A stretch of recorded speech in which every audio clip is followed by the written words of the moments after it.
What's going on, everybody? It feels good to reunite with my friend Avery Jones. And this time, we're not talking about college football. We're going to talk about a little wrestling, an event that happened this past weekend called the Royal Rumble. Um, Avery, I had to start with Cody Rhodes. Cody Rhodes, what an unbelievable comeback after going through injuries, rehab.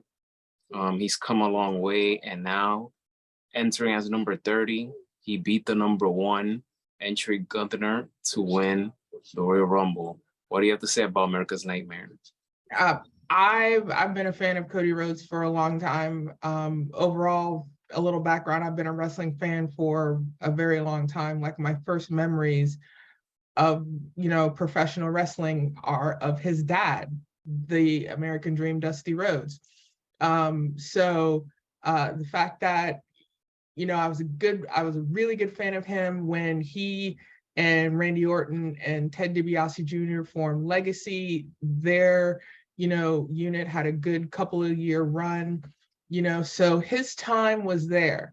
He had to leave, like a lot of people. Sometimes you have to leave a place you love to find your way someplace else. And when the opportunity came, he came back. When he came back, literally nearly a year ago, making his debut at WrestleMania, a great match, versus Seth Rollins, and it was a great surprise.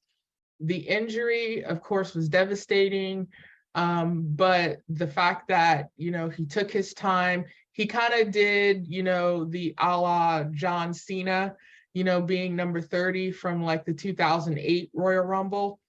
It was great to see him. He looked great. I like the fact that, for him to be there, and especially being in a ring with Gunther, who's a great athlete, and it was a great moment for him. And I literally can't wait to see where this goes, because the Royal Rumble is literally the kickoff to the road to WrestleMania.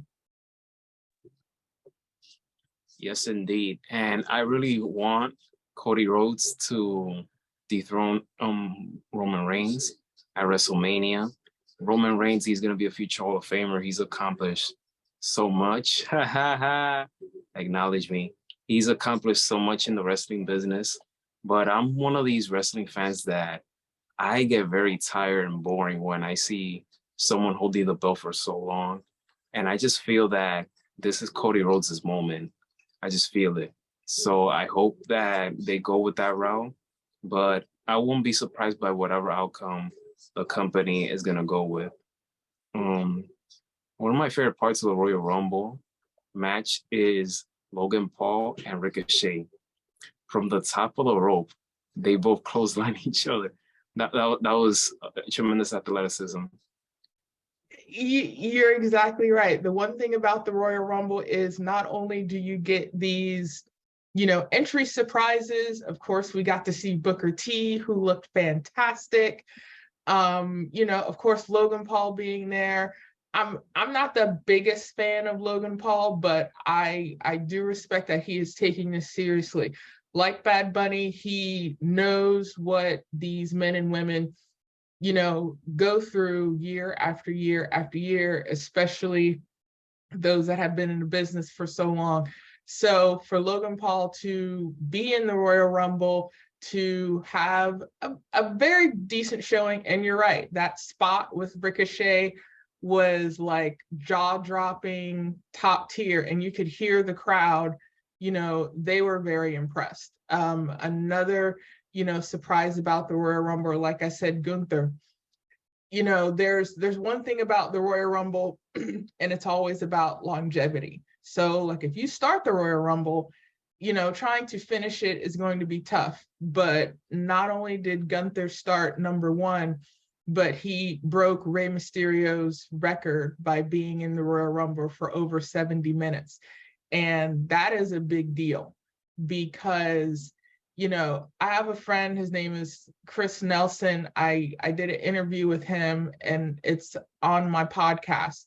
And he was a professional wrestler for 20 years. And one thing he said was, even though it's great you have those spots, it's all about the story within the match. So the Royal Rumble itself being, at least an hour long, you know, you start off with a prologue, you have your introductions of your entrance, you have your surprises, you have your twists and turns, and your conclusion should be a really good conclusion. And that's what we got for the Men's Royal Rumble.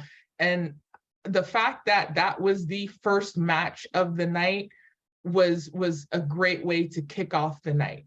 But you're right, the Royal Rumble is one of those where, they literally say anything can happen. And when it does, you're just really excited for what the future holds for it. For the match, for the Royal Rumble to kick off with that match, it caught me by surprise because I'm accustomed of seeing it as the main event of the night. But I don't have anything negative to say about that. But let's go with the biggest story of the Royal Rumble, the Bloodline. The Bloodline.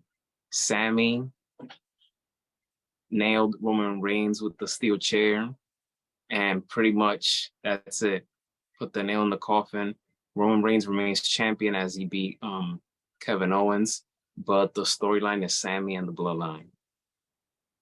You said it exactly, the storyline. One thing that I've always loved about professional wrestling are storylines. Sometimes, and you kind of said it yourself, even though you don't want to see the same thing over and over again, you want to see something new, you want to see something fresh. And as a wrestling fan for so long, when you see it, sometimes, like certain things, you're not really sure what you're looking at, but if it's intriguing, it works. So even when you want to start way back when Roman took that time off for WrestleMania, like 2 years ago, 2.5 years ago now, 3.5 years ago now, and coming back with Paul Heyman, interrupting that match with Braun Strowman and The Fiend, and then taking this persona as the tribal chief, as the head of the table, and seeing it progress and progress and progress. And it started with his cousin Jay, and then you have the Usos, and now you add Sami Zayn into the mix, and you see this long line. What a lot of people are saying is this is long time storytelling. This is like watching, 3 or 4 seasons of a really good show, hoping it doesn't fall flat. And at any point of this, it never fell flat. It looked kind of corny watching it. It looked corny watching Sami Zayn wanting to be, a part of the bloodline. But Sami Zayn is a really good, not only a good competitor, but he's very charismatic as a superstar when it comes to telling the story. And it is literally top tier. People on Twitter are like, give them an Oscar, give them an Emmy. The Oscar makes sense, but give them an Emmy. We've been seeing this for nearly 3 years, and it's fabulous. And, we're still in shock of everything, but I can't wait to see where this goes, because you're right.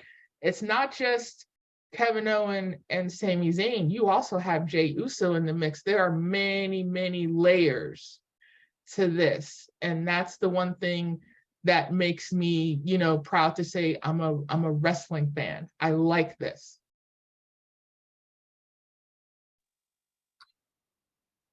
Now, I have probably 1 or 2 interesting questions for you. We're going to go a little bit of history. What's your favorite Royal Rumble pay-per-view event that you've ever seen? Number 1. And number 2, which one do you think was the best in your favorite one? Which one was your favorite, and which one was the best one that you've seen? And there's no right or wrong answer. Yeah, it's weird because it's based on my preferences, but at the same time, one thing I've learned over the years, even when I go back to see what I thought was my favorite Royal Rumble match, can change. because like anything, your preferences change. I do love the 2008 Royal Rumble. I think that's probably the best one, but I wouldn't call it my favorite.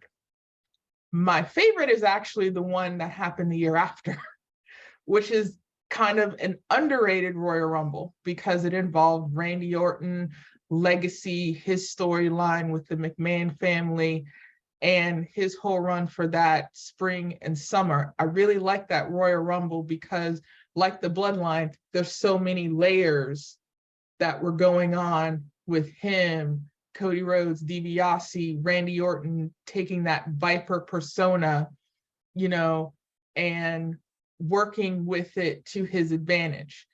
Now, the best Royal Rumble, I think, is gonna be the one we just had for the women.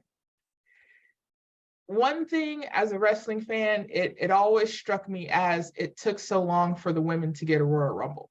The first one was back in 2008. I love the fact that Asuka is in the history books as winning the first one.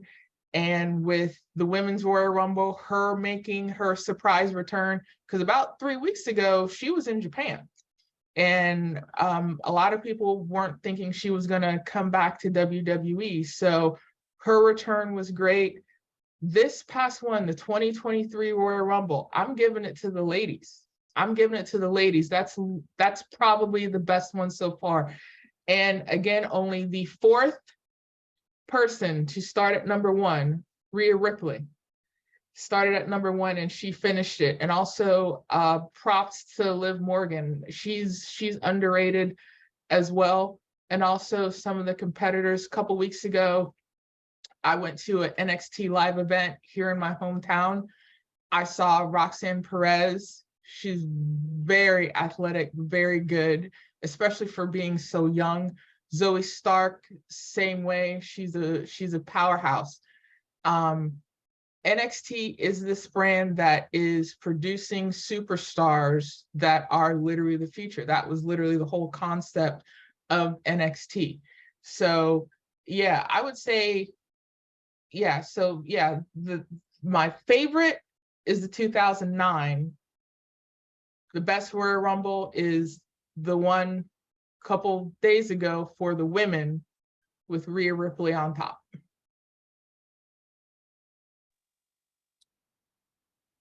First off, shout out to Rhea Ripley and entering number one and winning it. As for me, in terms of favorite Royal Rumble, I have somewhat like a tie. The first one, the 2004 Royal Rumble, Chris Benoit, rest in peace. I know that he's basically erased from the company, but what he did that year was exceptional, and it started at the Royal Rumble.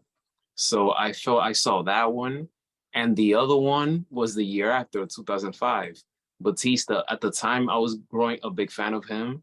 He had a lot of momentum. Anybody that saw wrestling in 2005, they knew that John Cena and Batista were the two biggest superstars since the Attitude Era. So those two are my favorite ones. In terms of the best one, I'm gonna have to say one and then the other one an honorable mention. The 2001 Royal Rumble, Kane eliminated like 11, 12 superstars, and Austin ended up winning the Royal Rumble, which set the showdown between him and The Rock for part 2 at WrestleMania 17. And the other one, honorable mention, I wasn't, I didn't see this on TV, but watching it on Peacock and just doing my homework on it, watching it from start to finish. And I wish I could have seen this when it was happening. And that's the 1992 Royal Rumble. Those are very good choices. And like I said, I've been a wrestling fan for a long time. I've seen all of them. I've seen all of them. You gave an honorable mention for 92. My honorable mention is would probably be 97, which was Stone Cold's second straight Royal Rumble victory. So yeah, you're right. There's something about, like, we can say everything about WrestleMania. But the Royal Rumble being, you know, the road to WrestleMania, especially over the past couple years, for a while, WWE, you know, they had their 4 premier events, if you will: Royal Rumble, WrestleMania, SummerSlam, and the Survivor Series. But WrestleMania was kind of this once a year event where they kind of went all out for everything when it came to, you know, the costume design, you know, the music, the fireworks, you know, who was invited, you know, guest ring announcers, what have you. Even if you go back to the first one in 1985, now, you know, not only can you sell out a stadium in, you know, 10 minutes, but where they're having these.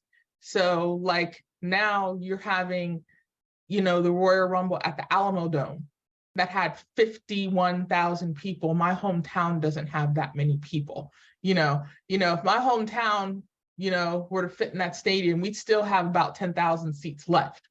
You know, so the fact that these, you know, events are filling stadiums, you know, are great. You know, they sold out AT&T Stadium in Dallas, and that had nearly 120,000 people, because for the longest time, WrestleMania 3 in the Silverdome for Detroit, with about like 93,000, was the biggest crowd ever, and it got shattered by nearly a whole 30,000 other people, nearly another small town.